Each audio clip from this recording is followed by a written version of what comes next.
Morning,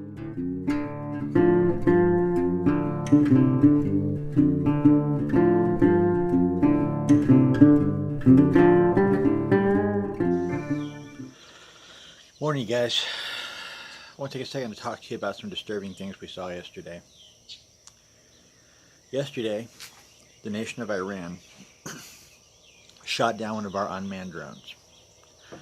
Now, there was no loss of life, fortunately, but it was, as I explained in my previous video, directly indicative of Iran's modus operandi. So, there was another thing, though, I noticed that was even more significant that I think we really need to worry about. For the first time in how many years of Trump's presidency, we suddenly saw elected restraint. He backed down at the last minute. That's just not Donald Trump. He is not afraid to pull the guns and do the job. So something has to have happened. I suppose it could have something to do with the Democrats, but I don't see it.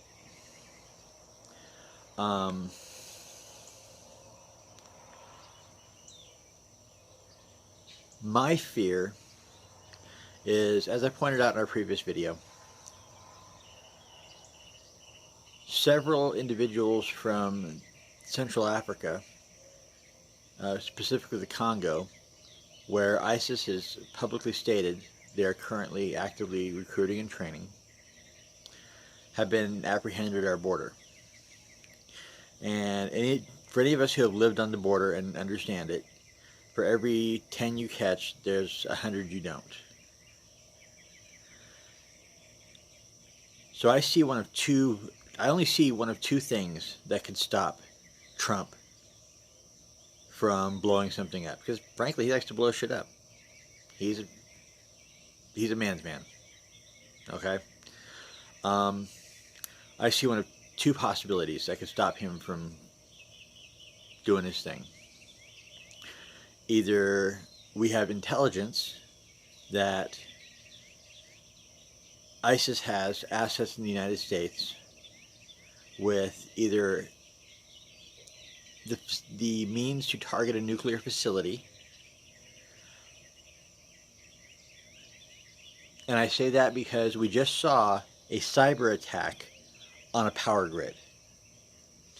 Now imagine the damage a cyber attack like that could do someplace like, I don't know, how about Wilkes-Barre, Pennsylvania, where there's a shitload of nuclear power plants, or Atlanta, Georgia, or any number of cities where there are a significant number of nuclear facilities near largely populated zones, especially zones in mountainous regions where the dips and valleys in those mountainous regions would contain that nuclear junk and make it twice as deadly. Yeah. I see that being a really strong possibility.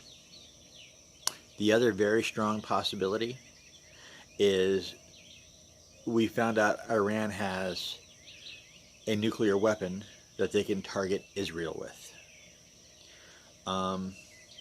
or U.S. assets in the region. But to be honest, if Iran's going to attack anything, it'll be Israel, because they can hurt an old enemy and hurt us at the same time.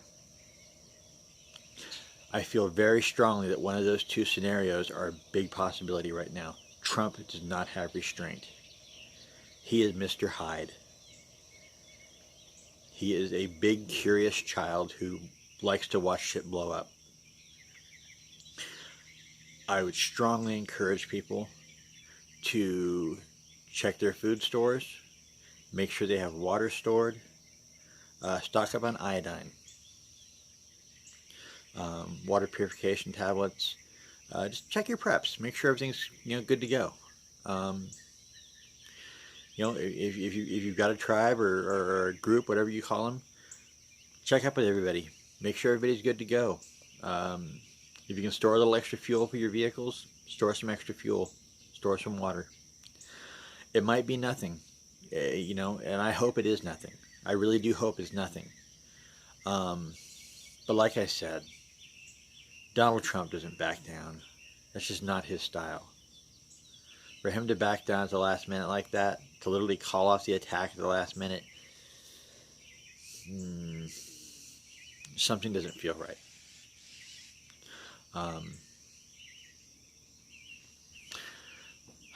I firmly feel that it behooves us to make sure that we're set up and good to go. If you don't have a group and you're looking for a group, check out the Arkansas Preparedness Network. You can look them up online or on Facebook. They're a network of like a network of groups that just kind of helps each other, helps people locate groups near them. And at the end of the day, don't let things, you know, yeah, the shit hitting the fan can be scary. Don't let it change who you are. You know, look out for your loved ones, look out for your neighbors. I say this all the time, but this time I really mean it. Just be decent to each other. We're all in this together. God bless.